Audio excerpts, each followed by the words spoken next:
Very good morning to all of you. This is Shubham Badonia and मैं फिर से कि आपके सामने एक बहुत ही हॉट टॉपिक को लेके उपस्थित हूँ, जो कि है साइबर क्राइम से रिलेटेड डिजिटल अरेस्ट। जी हाँ, डिजिटल अरेस्ट, जिसके बारे में आपने अभी बहुत पेपर्स में बहुत सारी न्यूज़ेस सुनी होंगी या पढ़ी होंगी। आप इतना समझ लीजिए कि साइबर क्राइम का ये सबसे इस साल इससे रिलेटेड बहुत सारे केसेस हुए हैं। तो क्या है ये डिजिटल अरेस्ट? डिजिटल अरेस्ट एक बहुत ही गंभीर अपराध है, जो कि बहुत सारे एमएनसीज माने मल्टीनेशनल, अपने इंडिया के बाहर बैठे बहुत सारी एजेंसीज या फिर इंडिया के अंदर बैठे उनके एजेंट्स के द्वारा किया जा रहा है, जिसके बारे में हमें जानना बहुत जरूरी है। तो डिजिटल अरेस्ट के बारे में जानते हैं। ये डिजिटल अरेस्ट एक साइबर क्राइम से रिलेटेड एक अपराध है, जिसमें आपको क्या होगा, आपको वो लोग कॉल्स या ईमेल के माध्यम से संपर्क करते हैं और खुद को किसी ना किसी सेंट्रल गवर्नमेंट से रिलेटेड कंपनी, माने कि सेंट्रल गवर्नमेंट से रिलेटेड कानूनी प्रवर्तन निदेशालयों की जो एजेंसीज हैं, जैसे कि सीबीआई, कस्टम एंड पुलिस, और भी बहुत सारे एजेंसीज हैं जो सेंट्रल गवर्नमेंट के अंतर्गत काम करती हैं। तो ये जो अपराधी हैं, ये अपने आप को उसका ऑफिसर बताते हैं। ओके, और आपको ऑन कॉल ही अरेस्ट किया जाता है, ऐसा उनका आपको स्टेटमेंट होता है कि आपको पर्टिकुलर चीज जिसमें आप इन्वॉल्व पाए गए हैं, चाहे वो आयकर से संबंधित हो सकती है, चाहे वो कस्टम से रिलेटेड हो सकती है, या किसी अपराध से रिलेटेड हो सकती है भारतीय न्याय संहिता की धाराओं के अंतर्गत। तो इससे रिलेटेड आपको वो कॉल्स रिसीव होते हैं, और जब आप वो कॉल रिसीव करते हैं तो वो अपने आप को एक ऐसे एटमॉस्फेयर में आपके समक्ष प्रस्तुत होते हैं जैसे कि वो सच में किसी सेंट्रल गवर्नमेंट से संबंधित किसी पर्टिकुलर एजेंसी के अधिकारी हो। जी हाँ, जैसे कि कोर्ट का आपको दिखाया जा सकता है कि वो कोर्ट में बैठे हैं, या वो किसी पुलिस विभाग के किसी बड़े ऑफिस में बैठे हुए हैं, या फिर वो एयरपोर्ट के अधिकारी है। इस तरीके से वो आपको ऑन कॉल करने के बाद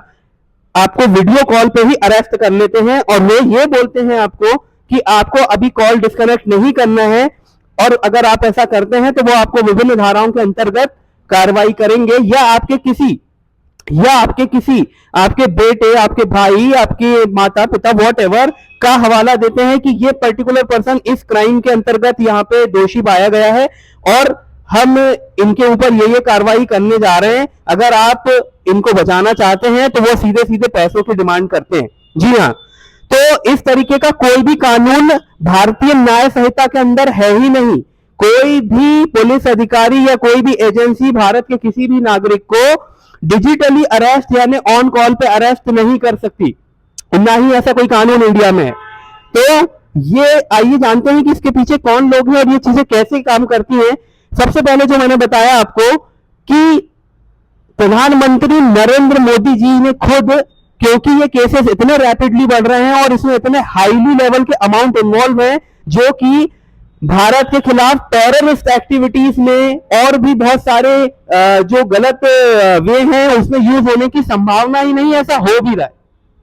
और ये लोग इतना बड़ा स्कैम चला रहे हैं जिसमें आपको समझना होगा, जो आपका पैसा है ये हवाला के थ्रू हमारे इंडिया के बाहर जा रहा है बिटकॉइन के तौर पे, और वो पैसा फिर किन किन इरेगुलर एक्टिविटीज में यूज हो रहा है ये आप खुद समझ सकते हैं। आपको सबसे पहले 115वें मन की बात जो प्रधानमंत्री नरेंद्र मोदी जी ने अभी कही है, इसके लिए उन्होंने इस क्राइम के खिलाफ एक फॉर्मूला दिया, रुको, सोचो और कार्रवाई करो। इसका मतलब है कि जब भी आपको कोई इस तरीके का कॉल आए तो आपको सबसे पहले दिमाग से शांत रहना है और रुक के सोचना है कि क्या सच में ऐसा हो सकता है, क्या सच में आपका कोई परिवार का बच्चा या कोई भी आपका परिजन क्या इस तरीके के क्राइम में कहीं इन्वॉल्व हो सकता है। राइट, हम सबसे पहले सोचते नहीं है, घबरा जाते हैं, यही उनका सबसे बड़ा पॉइंट बन जाता है, जिससे कि वो हमें मैनिपुलेट करके और हमें डरा धमका के हमसे पैसा निकलवा पाते हैं। तो हमको रुकना है, सोचना है, और कार्रवाई करने का मतलब है सेंट्रल गवर्नमेंट की 1930 ये हेल्पलाइन जारी की गई है इस टाइप के अपराधों के लिए। साथ ही साथ cyber crime.gov.in ये वेबसाइट भी लॉन्च की गई है। ओके, तो आइए जानते हैं नेक्स्ट पार्ट में क्या होता है। ये जब भी आपको इस तरीके के कॉल्स रिसीव होते हैं तो ये आपको डिजिटली अरेस्ट करते हैं और सामने वाला घबरा के, या वो हो सकता है किसी ना किसी और ये भी एक बात समझिए, इनके पास जो डेटा है वो डेटा पहले से आपका उनके पास मौजूद है, वो आपके बारे में जानते हैं, इसीलिए वो ये सब चीजें कर पाते हैं। इनका गिरोह कैसे काम करता है आप समझिए, इन्होंने इंडिया के बहुत सारे जो यूथ है उनको इंस्टाग्राम में जैसे कि गैम्बलिंग हो गई या पोर्नोग्राफी हो गई या इस टाइप की जो एप्स होते हैं, इसमें इसके थ्रू ये लोग इंडिया के जो कुछ यूथ हैं उसको भी इनमें इन्वॉल्व किया हुआ है। जो पैसा आप इनको ट्रांसफर करते हैं मतलब उनकी धमकी से डर कर, वो पैसा उन लोगों के थ्रू उनके अकाउंट्स में जाता है डिस्ट्रीब्यूट होके, और फिर वो उसको करते हैं बिटकॉइन में कन्वर्ट। और बहुत सारे जो जैसे कि चाइना हो गया में हांगकांग एक हब बन गया है, दुबई और वियतनाम और भी ऐसे बहुत सारी जगह हैं जहां पे जो वहां की कुछ प्राइवेट कंपनीज हैं उनने इंडियन वॉलेट्स को खरीद के रखा है,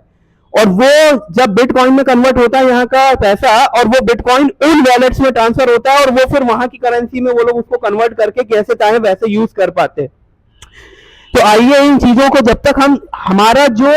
नॉलेज है, अगर हमें पहले से ये सब चीजें पता होंगी तो हम कभी इस टाइप के स्कैम में फंसेंगे नहीं। रिसेंटली ऐसे बहुत सारे केसेस हुए जिसमें लोग इस टाइप की चीजों में फंसे हैं, साथ ही साथ उन्हें जान भी गंवानी पड़ी, क्योंकि जब इस टाइप का अपराध होता है तो आदमी इतना डर जाता है कि वो पैसा देने के बाद भी मेंटली उन चीजों में फंसा रहता है, और कई बार अटैक्स के कारण उनकी मृत्यु हुई है।